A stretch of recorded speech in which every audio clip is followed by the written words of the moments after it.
Canada సరిహద్దుల నుంచి అమెరికాలోకి భారతీయులను అక్రమంగా తరలించేందుకు డబ్బులు చేతులు మారిన కేసులపై ఈడీ దర్యాప్తు చేస్తోంది. ఇందులో భాగంగా కాలేజీలు, భారత సంస్థల పాత్రపై విచారణ చేపట్టినట్లు దర్యాప్తు సంస్థ వెల్లడించింది. 2022 జనవరి 19న గుజరాత్కు చెందిన ఓ కుటుంబం కెనడా సరిహద్దు నుంచి అక్రమంగా అమెరికాలో ప్రవేశిస్తున్న సమయంలో తీవ్రమైన శీతల వాతావరణం కారణంగా మరణించింది. ఈ కేసును ఆధారంగా చేసుకుని ఈడీ దర్యాప్తు చేస్తున్నట్లు అధికారులు పేర్కొన్నారు. ఈ కేసులో ప్రధాన నిందితుడు భవేష్ పటేల్తో పాటు మరికొందరిపై కూడా మనీ లాండరింగ్ చట్టం కింద ఈడీ కేసు నమోదు చేసింది.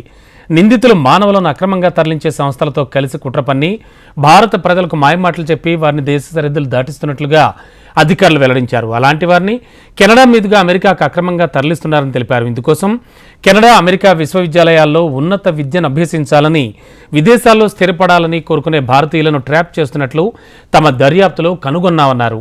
ఈ వ్యవహారంలో ఒక్కో వ్యక్తి నుంచి 55 నుంచి 60 లక్షల వరకు వసూలు చేసినట్లుగా వెల్లడించారు.